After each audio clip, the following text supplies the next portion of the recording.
Hello and welcome to our latest unboxing video. I'm Eliza here at the Hatfield Public Library and I have a box with DVDs and books, so that's exciting. I'll go through the DVDs pretty quickly and then there's just a few books, but there are a couple like big releases. I mean, I think they're probably big releases among the DVDs, but I pay a little more attention to books. So we have a new version of Wuthering Heights starring Margot Robbie and Jacob Elordi. We have The Bride. This is sort of like a horror movie, modern version of Frankenstein with Jessie Buckley and Christian Bale. It looks pretty uh grim there on the back. We have Goat, which is a kids cartoon movie. Goat, I think standing for greatest of all time. We have Flamingo. This is oh, I'm sorry. It's called The Mysterious Gaze of the Flamingo, and this is a set in a different country. I'm trying to remember. It's oh yeah, Chilean. It's Chilean about a group of I think queer like a queer family who all live together in a house, and they have a kid who sort of gets bullied, and they live in a rural area, so that's hard. Cactus Pears. This is also actually about this is set in India and it's about two young men who are gay and fall in love, but because of cultural expectations and they're also in a rural area, um, I think that's I think that's not condoned, so that's tough. We have Cold Storage. This stars my kid's favorite character from Stranger Things, whose name in real life is Joe Keery, and also Liam Neeson and Georgina Campbell. I think I'm gonna bring it home and watch it with them. It's about it's about two like teenagers who work in a storage unit, and it turns out it's like on top of I think a government experiment, and then it looks like things get pretty wild. Solo Mio. This stars Kevin James, and it's about a guy who I think gets left at the altar, stranded in Rome. Oh no, yeah, it's I don't know exactly what happens, but he's alone, heartbroken, and facing a honeymoon meant for two, and he decides to do it by himself. And I think he must fall in love because there's look at this pretty lady on the back. I have high hopes. And last of all, we have the Count of Monte Cristo. Um, having been presented the captain on the eve of his wedding.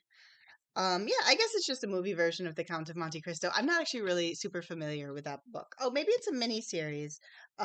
Stars Sam Claflin, and then interestingly, it says with the participation of Jeremy Irons. Actors always participate. I don't really know what that means. Okay, on to the books. We have a new Nora Roberts, The Final Target.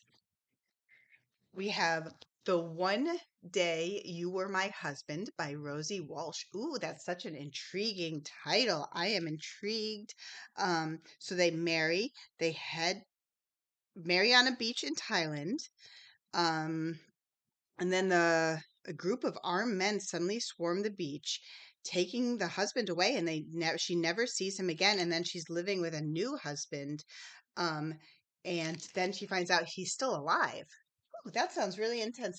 I don't. Why would the armed men take him away? I guess there's a lot of mystery. I guess I have to read the book if I want to know. We have a new David Sedaris. This is super exciting. The Land and Its People. I love his short stories. I've heard that the audiobook version of this is really good. Lots of times his stories are in the New Yorker. But they're still fun. They're still fun to reread if you haven't caught them. Or I've been missing a lot of New Yorkers, so I'll just catch up by reading the book or maybe listening to the audio. It's always hard to decide. We have Here Where We Live is Our Country by Molly Crabapple.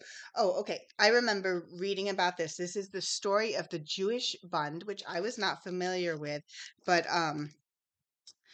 it's a I feel like it's sort of hard to explain. Um, but basically there was so this is about the granddaughter written maybe I'm getting all muddled. Molly Crabapple is the granddaughter of one of the people in the movement, and it was called the Jewish Labor Bund, and it was an influential Jewish political force in Eastern Europe.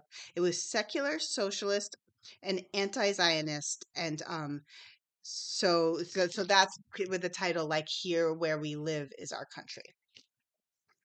And Lazar by Nelio Biedermann. Um, so it's a world with the dawn of a new century. His birth is a miracle. Lazar. So it's I don't really understand. So he becomes a patriarch. So it seems like it's just a um Hungarian historical fiction. We have The Divorce, a new paperback, Freida McFadden. We have The Beginning Comes After the End by Rebecca Solnit. I feel like I've read not maybe not a book by her, but articles here. Says we in the 2020s live in a world that would be unbelievable and maybe inconceivable to people 60 or 70 years earlier. Um, So I guess it's just like philosophy of modern day. New Michael Connelly, Ironwood. This is a Catalina novel.